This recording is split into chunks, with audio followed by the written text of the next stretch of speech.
Hello, fellow mompreneurs. Welcome to the Real Moms Podcast, the go-to space for resilient entrepreneurs who are striving for abundant living. I'm your host, Shae Spitz, a mompreneur and a realtor here in Columbus, Nebraska. Are you a mom juggling the hustle of entrepreneurship, family life, and personal growth? Well, you're in the right place.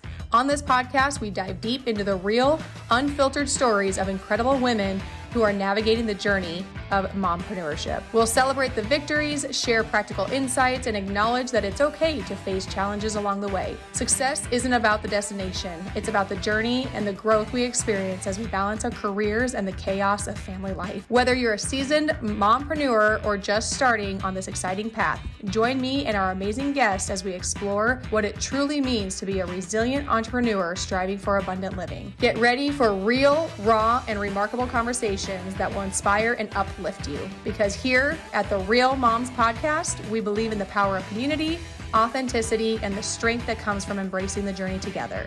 So grab your coffee, find a cozy spot, and let's dive into the world of mompreneurship. This is the Real Moms Podcast, where we celebrate the hustle, honor the struggle, and thrive as resilient entrepreneurs living abundantly.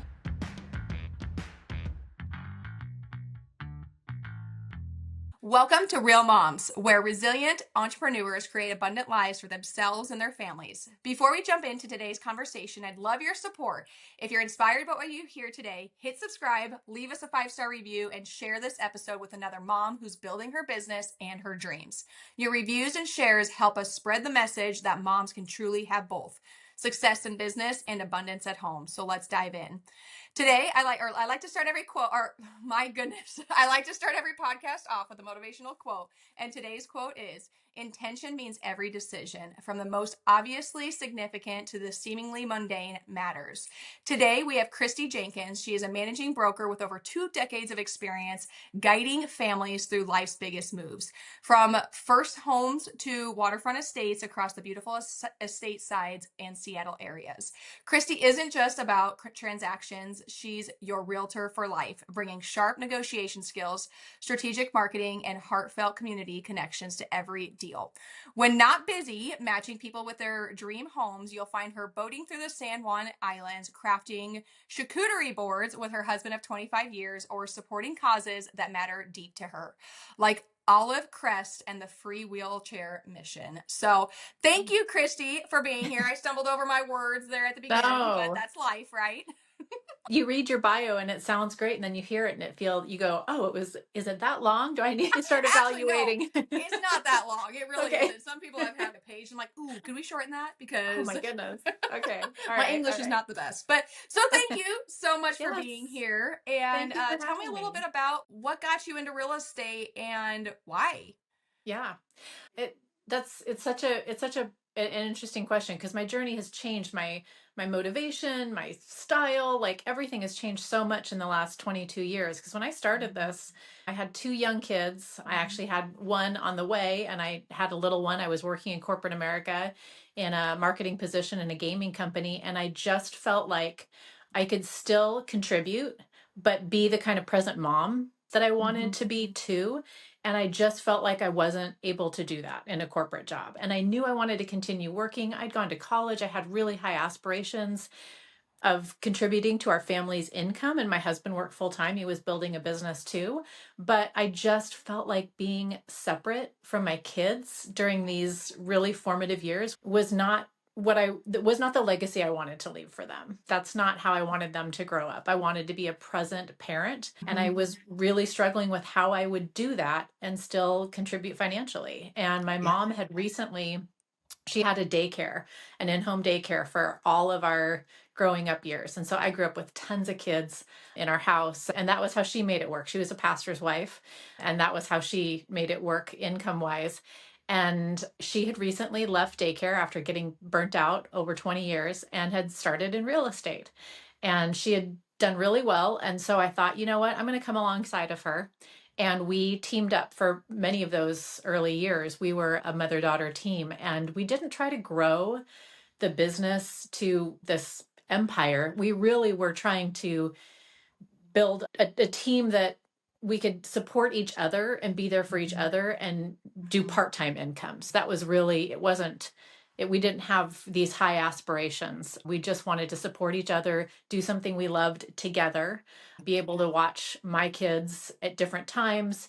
And so it really, for a lot of years, that was how we made things work. And of course, real estate was very different back then. We had Thomas guides and faxes, and everything was handwritten, and it certainly wasn't the kind of real estate we're doing today. So I get asked the question a lot of times, if you had to do it all over again, what would you do differently? It's hard to even think about that Yeah. because it's such a different job. It's such a different industry Yeah. than it was. But we definitely grew up very organically. It was built because of a heart for serving people, Mm-hmm. for really wanting to make this experience better. A lot of our original clients were from the church and from groups that we were in surrounding our involvement with the church. And then it just grew on a very organic grassroots referral basis from there. And that my mom retired back in 2017. And I took the business in a little bit different direction and grew it because I just knew I had the time and the energy as my kids got older to do that. Your story kind of seems like a lot like mine, where you want to do something better. You want to change the industry in a sense, because I feel like when I got into the industry, which wasn't until 2018, so really not that long ago in all reality. Yeah. I grew up, as I told you prior, that I grew up in a very small town. I'm not from real estate at all. All of my Yeah. family owns their own property. But when I say they own their own property, like they've owned their own property for the last 60 some years. My Yeah. grandparents, both sides, have celebrated like 65, 70 years in their Oh my home. So, like, gosh. when I got into real estate, I had no idea how much people actually move. So when I heard the average was like 5 to 7 years, I'm like, my family's going strong on 35 on average. Yeah. So We are it not was the it was norm. pretty. Yeah. No, it's not the norm. It is not the norm at all. So how was it like? Because yeah, like you said, real estate is a completely different journey. I was talking to a friend yesterday, and people always ask, "Is there anything that you would do differently?" And honestly, like, we can say that. We could say, "Yeah, I wish I would have started." One of the things that I said was delegating sooner, but I don't think I was ready to Yeah. start delegating at that time. You know what I mean? And I Yeah. truly believe like you are where you're at in the right time. And that was Yeah. Rob Dial had said that. It's like you are meant to you are here where you're supposed to be at this time. No shoulda, Yeah. woulda, coulda kind of thing. Yeah. I think that's really true. And I think looking back, coming from a very churched background, women didn't talk about their roles outside the church, business adventures, pursuing a career. I wish that I had a lot more confidence back then talking Mm-hmm. about why I was doing what I was doing, the importance of it, how much I was helping families, how much I was helping relieve stress and lead them along this process. Because the connections that my mom and I built with those families and the success that we help them navigate that process with was a really important piece of those families' lives. And I wish I Yeah. had understood then how proud I should be of that instead of shrinking away from it, afraid of what that was going to look like or what that was going to feel like in the bigger scheme of things. So I Yeah. wish that I had had more confidence in talking about shouting it from the mountaintops, as my friend Kat Torrey likes to say. Yeah. Shout it from the mountaintops. Be proud of your successes and what you can bring to the team. I wish I'd had that confidence back then that I did now. I think it would have grown my business and helped me feel like I was successful a lot sooner than I felt that I was Mm-hmm. successful. And success is different for everybody. Yeah. And it success is a very difficult word, because I see a Yeah. lot of people who are quote unquote successful in the like financial world for the most Yeah. part, but their family or faith is disintegrating. And to Yeah. me, that's not sex. Or wow. Success. Holy moly. It's also not sex, but that's not success. Yeah. But, and on the flip side, somebody who has family health and those things, but not a lot of money, that's still success. So success Yeah. is a little bit different.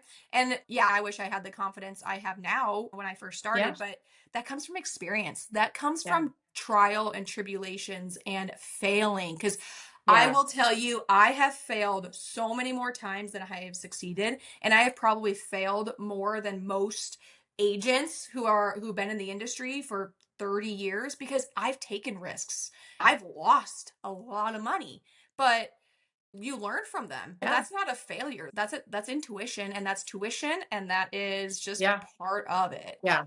Yeah. Absolutely. I had We were talking just earlier about a success and failure stories. And 3 years ago, I had this couple that I met at an open house that for a listing that I had just brought on. And they asked me to come and take a look at their house and maybe be their real estate agent. And we talked through it. We actually found them a property. We got it under contract with a home sale contingency. I got their house. I pulled in all the favors that I could from my team. We got it on the market in less than a week. And the day that we were going on the market, the husband said, I won't do this unless we go $200,000 more than what you suggest. And I was I was stunned and I felt really backed into a corner, and I didn't stand up to him because I didn't want to lose on everything I had just invested in getting this ready. So I thought, okay, we'll try it. And we chased the market downhill. It was heading into the fall season. It was not a great time to sell here in the Seattle area. And we eventually ended up pulling it off the market, and they lost the home that they wanted to. And I felt like a huge failure. I don't know exactly what success would have looked like in that scenario, but Yeah. for a long time, that felt like my biggest failure because I hadn't listened to myself. I Yeah. knew that I really only wanted clients who trusted me. And I Mhm. could tell that he was a doctor. He definitely felt like he knew more about my job than I did. And I didn't stand up to him like I knew I Yeah. should have. And I was disappointed in myself for doing that. So I felt like a Yeah. failure more than anything because I hadn't stayed true to what I knew I should do in that situation. And everybody lost out on that. But I stayed in touch with them. I continued to send them some different properties and ideas and holiday drop bys and all of that stuff. And about 6 months ago, they reached back out to me and I met with them again. Their situation had changed. They were doing something different. And I felt like this was the redemption that I Yeah. was hoping for. Yeah. And then 2 days before we listed it, the husband was going through cancer treatment and he passed. Oh my gosh. And so it was just a roller coaster of emotions. And I walked through the next couple months. This literally closed yesterday. This transaction closed yesterday. And we Wow. had so many hiccups, so many bumps in the road. They had two daughters they were navigating the grief with, the move. They were moving over to Michigan to be with family. We still continued a couple weeks later. We put it on the market because the husband had made it really clear that he wanted his wife to be with family, to have a Mhm. support system. And so we continued Mhm. with the process. But oh my goodness, what a huge transition we went through, and that Yeah. I felt so privileged to be able to walk alongside of the wife and what she was going through, and to to really partner with her in that. And I think that even though it was a really tough end to that 3 year story, it was still a success. And I know that she was on the phone yesterday. I am so thankful for you. I'm so grateful that you stuck with us and you understood what Mike and I were going through. And I don't know how I could have done this without you. And Yeah. that's when you know everything that you're doing, all of the crying over, how you don't know where this is going to go and the frustration. And I was dealing with an agent on the other side who had never done a transaction before. So the amount of work that went into it, we had title issues, we had neighbor issues, Oh my we had gosh. delays in closing because the buyer switched loan programs at the end, and then she went out of the country. So she was signing at an embassy in Armenia, and then docs had to get FedEx back. There was so many bumps in the road. And to Wow. still have your client after all of that be so appreciative of all that you Mhm. worked through that with them, because it's a very stressful Yes. process. And this was a Yes. very stressful transaction in every way, shape, or form that it could be. And Yeah. just to know that I have a friend and a trusted client who will continue to say great things about me for years to come because of how I walk through that with her. Wow. Yeah. And honestly, I truly believe it's not always the easy transition or transactions that people Yeah. appreciate more. It's things like that where you stick with it, Yeah. you stay through the thick of it and the ups and the downs and the stressors. And a lot of people don't realize how much actually goes on behind the scenes Yeah. because a lot of times we don't share the stuff that is actually going on because really No. there's no point if you don't have to bring it to their attention because there's Yeah. usually a lot of like, ooh, we're getting close to maybe falling apart, but I'm not going to Yeah. talk to the client about this until I Uh-huh. know for sure. You know what I mean? Like Yeah. maybe Yeah. that sounds bad to anybody who's been buying or selling. Like they may want to know everything, but sometimes you don't.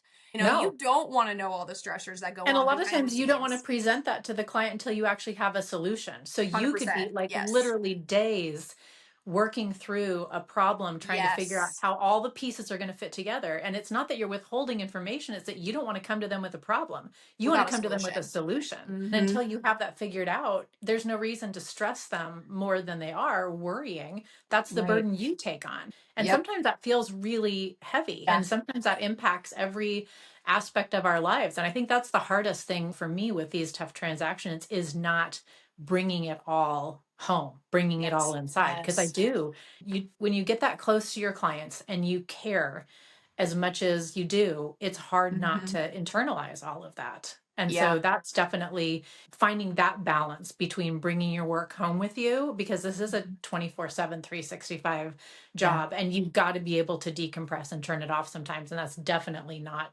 definitely not my forte. I know. Anybody who says they're able to like just leave work and go about their evening, God bless you because I don't know Yeah. how you do it. I'm trying to get better at it or at least putting my phone and stuff down to be a little bit more present, but Yeah. it's not always that way, especially when you have so much going on. And my husband's a Yeah. real estate agent as well. He's a land agent, and the last 2 years have been pretty slow for him. So he's gotten a little bit more like I don't want to say upset, but say, hey, can we get off your phone and stuff like that? Yeah. A little bit more. Now his business is really picking up. Mm. And I'm just like sitting back and smiling. Babe, Huh. you're on your phone. What are Uh-huh. you Comes doing? full circle. Yeah. Yeah. He's like, my brain just doesn't operate the way yours does. I'm like, probably because men's Uh-huh. don't, but No. like the how much you have going on is how I have been like constantly over the last 5 years. So Yeah. you need to give me a little bit of props for even I take the Yeah. kids to school every single day. I still coach them in their sports Yeah. activities. I pick them up at least 3 days a week. I'm home like almost every single evening. Once in a while, I'll have some appointments here and there in the evening. But most of the time, like I've just gotten to the point where I don't have to meet with somebody at 7, 8 o'clock at night. I'm not going to. They're going to have to make time for me. If I absolutely need to, yes. But most of the time, people are making time to meet with me during the day. Yeah. Yeah. And it is a nice feeling to be able to get to that point because otherwise, as a new agent, you're doing anything and everything and jumping anytime somebody calls or texts you, and you're like, oh, yeah, Pick me, it's a little pick me, pick stressful. me. Yeah. Yeah. That Yep. is so true. But yeah, it's being able to like work through all those problems and those challenges. Obviously, you've been in the business for a long time. Like you said, you had a little one when you started and you had another one on the way. How did that look like for you? Was that more part time when the kids were little and then it evolved into full time, or what did that look like for you? Yeah, I think I worked it full time. I made a part-time income, if that makes Oh, sense. As you're yep. building, you're doing a lot more. You're Mhm. trying to figure out your path. I invested a lot of time and energy to grow the business. I don't know that we were as successful financially, income-wise at that time, but I Mhm. certainly was working it more full time, but the hours were different. The Yeah. feel of it was different. I was still trying to do everything at home that a wife and a mom would normally do while trying to grow this baby business from the ground up. And so I think that there was just there was a different kind of stress back Yeah. then of trying to balance it all and be there and not sacrifice time with the kids. But I knew, and looking back at it now, I'm able to look back and see 2020 hindsight that I built a business that both of my grown girls are now really proud of. Yeah. And that's a pretty cool thing to be able to say. I'll be 50 next month. I'm with grown kids, knowing that they look at me and they admire and respect what I did and Mhm. what I grew, and that taught them a lot. And they have memories of being with me and accompanying Oh. me on stuff too, and having to go or having to take phone calls and pop out of a dance convention that I went to with my daughter to do stuff. But I was Mhm. present, I was there, and I Yeah. showed them a lot about what grit and determination and strength and composure and professionalism and all of that looks like in a sea of some tough people that you're working with that are not always the most experienced or not always the most collaborative or communicative, and to try Mhm. and improve each of those and improve the business is something I'm really proud of, and I can see it reflected in them, and that's a really cool thing. Yeah. Yeah. And just teaching kids about the value of a dollar. And even if Yeah. you have the money, not just giving your kids anything and everything that they want, like still encouraging them to work for it. So, like, my Yeah. daughter started her own little bracelet business. She's 10. Yeah. When she starts it, I mean, it's more like me. So, it's like my second part time job, holy moly, or my part time job, just Uh-huh. keeping up with all that because she doesn't get technology. So she has to use my phone or I have to be the one to text people. What's one thing that you wish you would have done as a new agent that would have grown your career a little bit differently? Or is there anything? I think I think, and I'm still trying to figure out how to scale this better. I think I would have hired somebody to do my transaction coordination a Oh, lot game sooner. changer. Oh my gosh, just to Game not have to worry about changer. the deadlines and the signatures and all, to have somebody take care of that piece of it, because ultimately I never looked at this business as what am I good. I'm a firstborn type A borderline OCD. Like I Yeah. always felt like I'm pretty good at all of these pieces of my job. It's a matter of bandwidth. Yeah. So, what do I want to give up? What do I want to give up? And how is somebody going to do it as well as I do it, or with the kind of compassion and same communication style as I do? So, I was really hesitant to give any of that up. And there's been a lot of growing pains. And the gal that I have now is doing a great job. But still, even just yesterday, hey, that looked like a very automated email. Remember, everything we're doing Yeah. is personalized. It's all, I know that you have a process, but we've got to be able to be flexible with the process Yes. in order to communicate in the way that my clients are communicated with. Yeah. And so I wish that I would have figured out how to differentiate what I was really good at versus what I really wanted to do. Yeah. And I could have handed some of that stuff off and probably scaled my business while keeping a little bit more time. And for me, it's scaling. It doesn't mean like growing it. It means having balance in my life. Yes. And that's the biggest difference, I think, that I would have done earlier. Like viewing it as what is your return on time, not just your Yeah. return on investment. And then I think a lot of times people want to focus like, hey, what are your weaknesses? All right, let's work on those. No, those are Yeah. my weaknesses. I don't want to understand. I'm not a detail oriented person, not at all. Complete opposite of type A. I'm not an OCD person. So I need somebody who is, because I make Yeah. mistakes, I make errors. So I need somebody on my team who Yeah. is a little bit more detail oriented, because I am like a bigger vision kind of person. I need other Yeah. people to do the things in between that will Yeah. get me to where my goal is. And it's a village, just like they say, it's a village to raise children. It's a village to Yeah. grow a business. You cannot do it alone. And No. delegating, I have a virtual assistant who Yeah. does all of my social media marketing. Yeah. Love it. Me Makes, too. I wish that I had, and I don't even think, you look back and you go 10 years ago, there was no like full-time virtual assistants. Like that just uh-huh. wasn't even a thing. But I'm so grateful for her now, because the amount of Mm-hmm. stuff that she not just takes off my plate, but the amount of stuff that she proactively initiates for me that I wouldn't even know, to think how to use a different platform of AI, or like how to create a posting schedule, or even how to edit video, all of this stuff that is completely out Yeah. of the realm of what a real estate agent job is supposed to entail. She's not, either she's already good at it, or she has the time and resources to figure out how to get good at it. And Yep. that's just something, I have only so much capacity to learn new things right now, Right. and to try and figure out how to be. It's one thing to record and think of things to post and Sounds videos, awful. but to edit everything and then to figure out how and when to post it and how to do it differently for different platforms, and whether you do Yeah. use hashtags or don't, and everything changes. I Sounds can't keep awful. up. So No. to Yeah. have somebody who can do that is a huge help. So my transaction coordinator and my full-time virtual assistant now have been total game changers, and I wish that I had that earlier on, because I think it would have Mhm. made a big difference in my balance. Yeah, yeah, I would agree. And I like how you said it's not a balance of growing more necessarily, it's freeing up your time. Yeah. And one of the things that I have written here on my desk is what my goal is worth per hour necessarily. So then the way I look at things is, okay, if I have something going on, can I delegate that and pay somebody quite a bit less than what my hourly wage is considered? So, like, I have Yeah. my own professional photographer, I have my own staging consultant who will go in, meet with my clients. She'll actually stage the properties as well. I cover that as part of my commission costs. Yep. All those things, like, because I've had people like, do you stage your own homes? No, I'm not. That's not my thing. I'm terrible at it. I know my weaknesses. Not even going to go there. Yeah. My mom and I used to do that back in the day. We had an entire, like, both of the third bays of our garage were filled.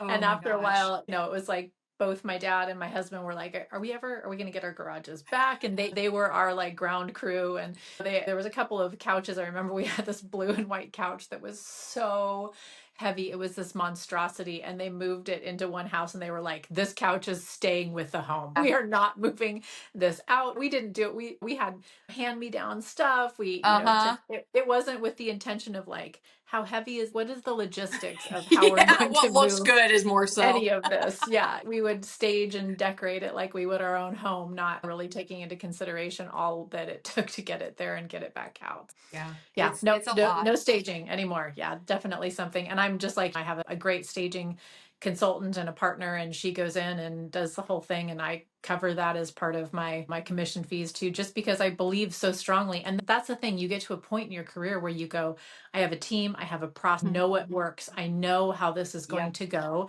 And even though you personalize it for every client, there's still certain steps that are Yes. going to make this a positive experience. And whether Yes. that hopefully is for the client and for the long-term outcome as well, what works. And you've got to figure out how that works, and that you've got a team in place to take that all the way to the end.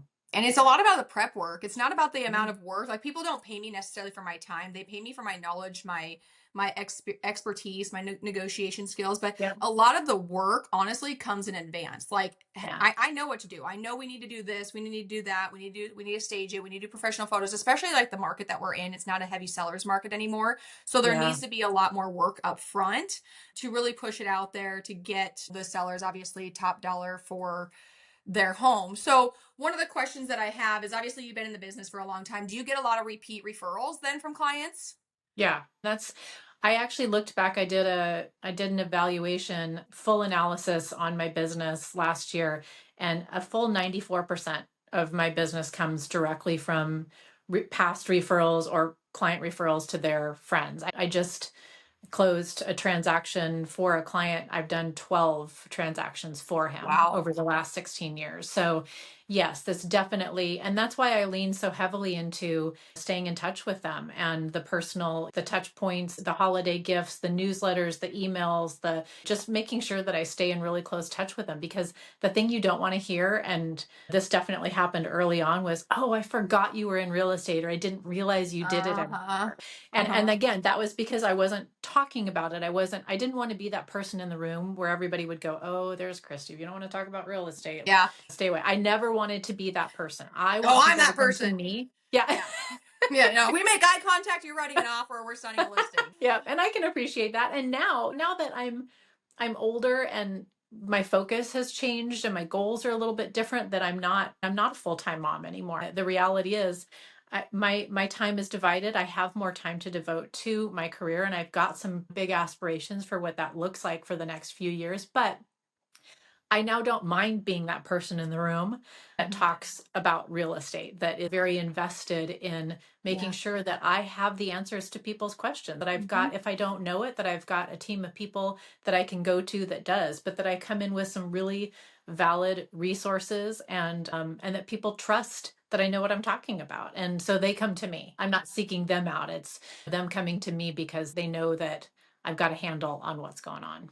Yeah. And them and clients being able to trust you is like the biggest compliment aside from Yeah. referrals and repeat Yeah. referrals and Yeah. stuff.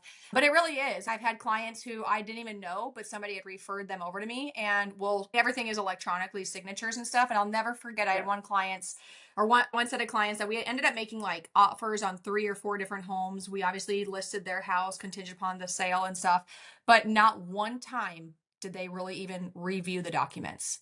And I know that is because they're like, oh, just go ahead and sign for us. Because when you sign, they get a copy of every single document and stuff like that. I'm like, how about you review this? I'm still human. Like, I still make Uh-huh. mistakes. So how about you review it? They're like, no, we trust you. I'm like, okay. It worked out really well. But I was like, Yeah. okay, sounds good. A lot of pressure. A lot of Yeah, a lot pressure. of pressure and stuff like that. So what do you think that it is that you do? Because I'm sure that you probably have like systems and processes and stuff like that. But what is it that you do to stay in touch with your past clients? I think I think I'm a really good listener, first and foremost. So I pay a lot of attention to what is that they say. If their kids are about to go into high school, I know where they're at and the timeline of things, and where they spend their time and their energy. And Mhm. so I think meeting them where they're at, because I know about their family and their timeline and all of that, I think makes it really easy to Hmm. figure out how to really connect with them even after the sale is done. Yeah. I think probably one of my favorite things, and I was just talking to a client yesterday whose house is closing today, and I said, will you promise me that you and Kelly will invite me over to see what you've done to this house? Because that's my Right. favorite part about this whole experience, is getting to go back in 6 months later, Yeah. a year later, and see what your clients have done to this house, that they had all these dreams and ideas, and just Hmm. see their vision come to life that you helped to initiate, but that they've now made a home. And I Right. love the idea of that. And my client Nicole, she was like, oh yeah, as soon as we have the sewer and this, and they're going to get a bunch of stuff done. But she said, at least by the holidays, we'll have you come over and see. And I literally can't wait for that. And so Yeah. continuing those conversations, continuing to communicate and talk to them. And if they've gone away, I've got clients that I have these ladies that moved down to California, and I know Brenda really loves the kitschy knickknack kind of stuff. And Leora, if I don't send her chocolates, like, she will be upset. So you just get to learn and understand and know what people like. And Uh-huh. every time I send that stuff, it is just another reminder that I know them, I care about Yeah. them, I remember things about them that stuck with them. And I get notes and birthday cards and all kinds of stuff from clients because they appreciate the little things that I do that show that I still really care. So when you're sending those, are you using like a website for it, or are you like actually going out buying this stuff and mailing it yourself? Yeah, I've done it both ways. For the last few years, I had a gal that did custom closing gifts, and we would, every holiday time in the fall, we would decide on like a scent that we would base everything around for our holiday gifts to all of my clients. And a lot of those, everything that's local, I hand deliver. If it's out of the area or out of the state, she would mail them for me, but we would do everything really consistently, just because it made more sense to do it that way. Before, I would literally do individual gifts for people, and that, again, you kind of have to go time versus bandwidth, like what really makes the most sense here. Yeah. But for my out of state clients, when I'm mailing stuff, I don't necessarily do, depending on the weight of the item and whether it makes sense. I've got a couple clients, because we're here in wine country here outside of Seattle, that I know appreciate a nice bottle of wine. So I'll send something to them that are out of state that maybe reminds them of the Right. house that they left or the area that they left, because it's from a local winery, and I know that will Hmm. mean the most to them. So I think, again, it's the intentionality of making Yeah. sure that you're doing something for that client that shows that they weren't just a check mark on a Yeah. box that you Yes. checked off, that it says, I took the time, I thought about you, I know you love Sparkman Vineyards, and here's a bottle of their latest release. And it's Yeah. not expensive and it's not hard to do. It does take some time and energy, but I feel like that's the part that's easy Yeah. for me, is Yeah. figuring out how to meet them where they're at and understanding what it is that they'll like and really appreciate. So for me, that's probably the harder part. Like, I listen to Yeah. people, like I can build rapport pretty quickly, but it's not that I don't realize like what to do. It's executing and Yeah. actually doing the thing. So like for me, I had to find, okay, what is something that I can not necessarily streamline, but Yeah. utilize that is going to make an impact, but I'm not going to forget it. So I use a couple different platforms where I can purchase the gifts and have the gifts directly sent to Yep. them. For Yeah. me, that's what's easiest, even if it is maybe a little bit more expensive. But for Yep. me, that's what's easiest because I have found that if I put it on my to-do list, it will never get done. And I for know. me, procrastination has been like my biggest weakness. Yeah. I am on top of things. I like to do things right away. But if I put it on my to-do list, sometimes it gets forgotten and I don't Yeah. want to do that. Yeah. Every year when it comes, I try and deliver holiday gifts to local people. And when I say local, I have clients, I'm in the east side of Seattle in Sammamish. I have clients all the way up north in Lake Stevens, which is like an hour and a half north of here. I've got clients down in Hmm. Maple Valley, which is over an hour south of here. I've got east and west. So local is a pretty big territory. Yeah. And every year when I get these gifts put together and I have the names on them and they're all sitting in my dining room and I've got just under 100 of them, I look at them and I think, why do I do this to myself every Yeah. year? I'm like planning out maps. I'm determining how many hours I'm going to be driving in any day. And yet at the end of that, I always look back and I go, These people invited me into their homes. I got to catch up with so many of these people. I am staying up to date on what's going on in their lives. This one, their mother passed. This one, their daughter graduated high school. Like, a lot of the gifts I drop off on people's doorsteps, but there's several people that have said, when you bring something by at the holidays, will you let us know when you're coming so that we can invite you in? They'll pour me a glass of wine. They'll pour me a cup of coffee. It really has become a really important way for me to stay connected, especially to those clients that mean the most or that have given me a lot of referrals. You just want to continue to take the time and spend with them. And that has proven to be one of the best ways for me to do that. And so even though I look at those boxes and I think I've got to figure out how to do this differently, I look back after it and I go, that was worth it. Yeah. So, Yeah. I absolutely would agree. And so many agents are so focused on the next transaction or yeah. paying for different leads that they forget to actually take care of their clients and Yeah. past clients. But Yep. that's honestly where follow up, I've always said this, follow up, whether it's a new client or a past client, is really where the money is at. That is where the Yeah. gratitude is at. That is where the appreciation is at. It's all in the follow up. And I cannot Yeah. stress that enough. And that's not going to be just in the real estate business. Like a friend of mine, he has a doctor's office, and my kids went to the dentist. And when you go to the dentist, you get all these toys, like junk toys, don't get me wrong, that will go in the trash eventually, but the kids love it. They're like, oh, what toy Yeah. do I get it to go? Uh-huh. So then our doctor, I said to him, I said, why do doctors not give these little toys out? You know what I mean? Like sometimes they'll Yeah. give stickers, but that's not like kids Yeah. don't really care as much. And so I talked to him about that. I said, you guys should really like just get janky toys and then Yeah. have these kids pick it out because it's all about the experience. You know what I Yeah. mean? Just like it is in real estate, but even in the doctor's office when you're going in there for shots, if you can make this experience a little bit less stressful and a little bit less traumatic for kids, Yeah. it's a game Yeah. changer. The last time we were in there, they had toys. I was like, oh yeah, hell yeah. Look Like, at you he's like, changing I've the never, whole game of the yes. doctor's He's like, I've never office. thought about that. I'm like, yeah, you go to a dentist office. That's the thing. Every dentist office that you go to is handing out toys. Why do Yeah. doctors not do it? Yeah. So I said that to him, and yep, sure enough, they had a basket of toys for the kids to pick out, and it was just amazing for my Yeah. kids. I So, think you hit the nail on the head. So much about real estate and so many other industries, it's about the experience. It's uh-huh. about the experience that you have through the process. And I work really closely with a local builder here, and he brought me onto a site of 23 luxury homes in the area. And he said, I need to do something different. I need you to figure out how to do something different. And I said, here's the disconnect. You are forgetting that people buy houses subjectively. They have a criteria, they have an objective criteria. Yes, does it have this many bedrooms? Is it this amount of square feet? Does it have space for this?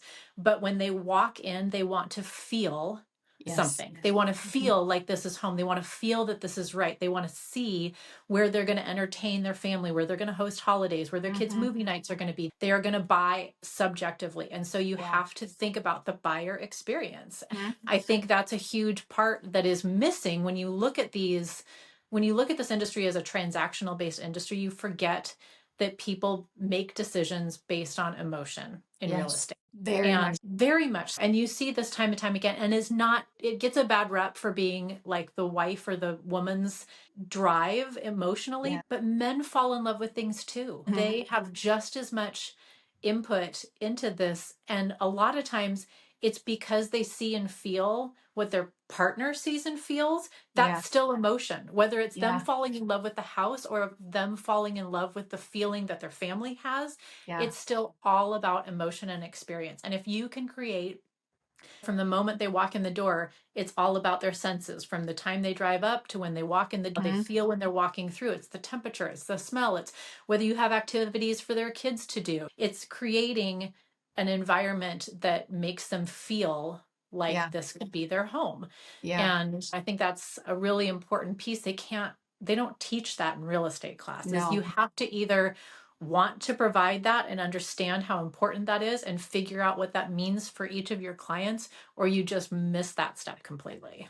And I always tell my buyers, and I think that's why I'm able to not have to show buyers 100,000 different homes. But one of the Yeah. things I tell them is, as ironic as this is, and as crazy as this sounds, it generally takes about 8 seconds for you to know if it's the right one for you or not. If you walk Yeah. into a house and you're just like, ah, no. Or if you walk in, you're like, I can see myself. Yep. Like, Yeah. don't convince yourself. If it Nope. meets your criteria, but you walk in and you don't feel like it's the right one for you when you're buying, like you said, subjectively and for your family. And Yeah. if you're buying it as an investment, you're not going to Yeah. have those feelings. The numbers have to Yeah. make sense. Yeah. But when you're buying for your family and you're upsizing or downsizing, whatever the case is, Yeah. you have like it's 8 seconds. It is Yeah. within 8 seconds whether you know it's the right one for you or not. And one of the things, so one of my last time I did an interview, one of the ladies, she goes above and beyond with her clients and everything that she does. But one of the things that she did was she had a coloring activity book created, personalized to her and her company. And so I just got it done. I am so excited. I didn't get them printed yet.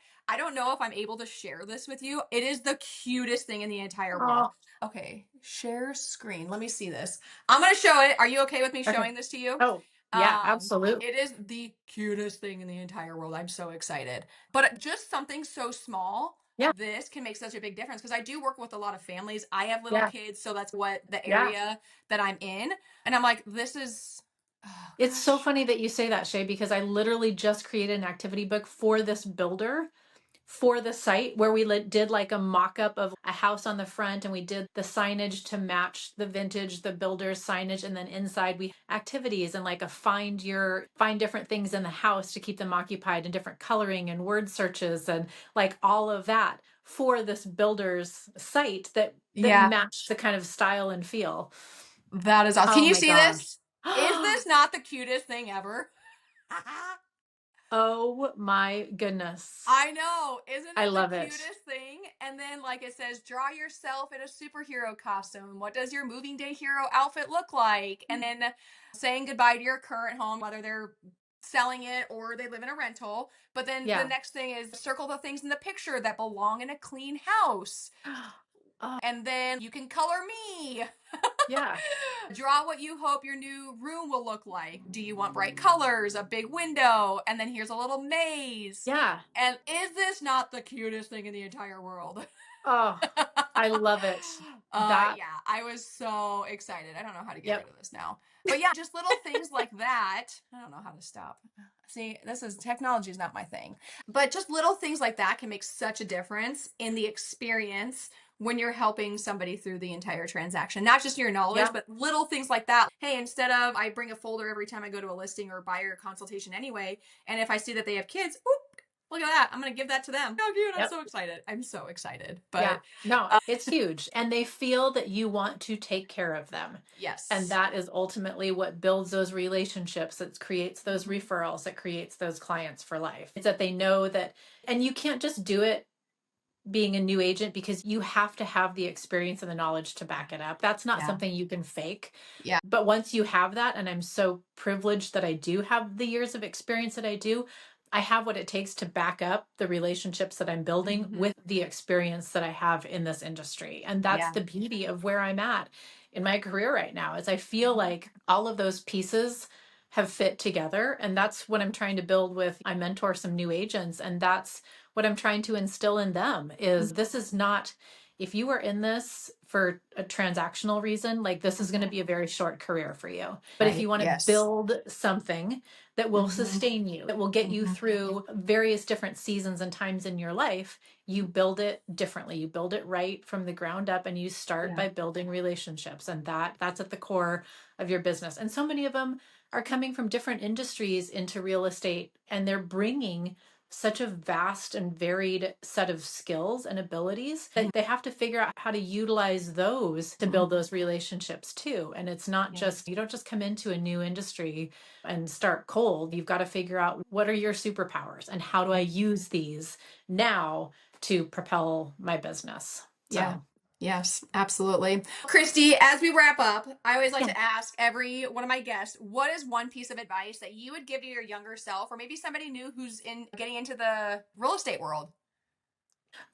This is something that I tell all of the people that I'm mentoring and the younger agents, and I wish that I had known this, or maybe I was told and I just didn't listen, was figure out what about this job really excites you, Mhm. and lean heavily into that, and figure out how to either partner with or offload the things, because you will continue to procrastinate, and this job it has to be a full circle. There are too many pieces of the puzzle for you to be dropping things, Yeah. that you've got to figure out how to either take care of the things you're good at and offload the things that you're not, or partner with somebody who can balance out your skills and abilities with theirs. And you will Yes. find a lot more success and balance in life if you do it that way. And happiness. It just makes your life happy. You just are just so much Absolutely. happier when you don't have to do the things that you don't want to do. Yep. There are other people out there like paperwork. I don't like the transaction side of things. It's not Yeah. my thing. I don't enjoy Yep. it. Somebody else does. Don't know why, Yep. but they do.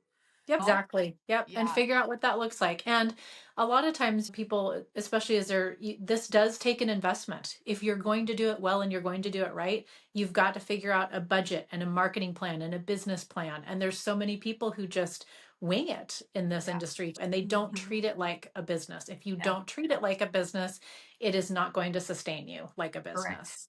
Correct. So, yeah. Absolutely. Absolutely. Awesome, Kristy. I truly appreciate it. And thank you so much for tuning into this episode of Real Moms. I hope you loved today's conversation with Kristi Jenkins. Be sure to check out her work and connect with her. Kristy, where can they connect with you online? Everything is Kristi Jenkins Real Estate. So my handle on social media, my website, KristiJenkinsRealEstate.com, and at Kristi Jenkins Real Estate. Awesome. So be sure to check it out, connect with her. And as a reminder, if this episode encouraged you, please hit that subscribe button, leave us a 5-star review, and share it with another mom who's building her dreams. Your support not only helps this podcast grow, but it also helps incredible women like Kristy get their stories heard. So remember, you are resilient, you are capable, and you are made for an abundant life. Never hesitate to reach out, and I want to help you however I can. Until next time, keep going. You've got this. And that wraps up another inspiring episode of the Real Moms Podcast. A huge thank you to our incredible guests for sharing their story and insights today. If you found value in today's conversation, don't forget to hit that subscribe button so you never miss an episode. And hey, sharing is caring, right?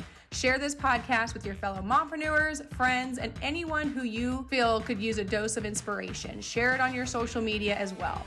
But most importantly, if you found this episode helpful, please, please, please leave me a 5-star review. This helps get our information out to those who have never heard or seen us before. Are you feeling inspired and you're sure that you could add some value to the podcast? Shoot me a message and let's talk. We love hearing from you. So connect with us on social media. Tag me at Shae J Spitz. That's ShaeJSpitz. And share your thoughts and takeaways, or even suggest topics you'd like to have us explore more in the future episodes. Remember, you're not alone on this journey. Your resilience is your strength, and your pursuit of abundant living is truly remarkable. As always, keep thriving, keep growing, and keep embracing the beautiful chaos of being a mompreneur. Until next time, take care, stay real, and keep living abundantly.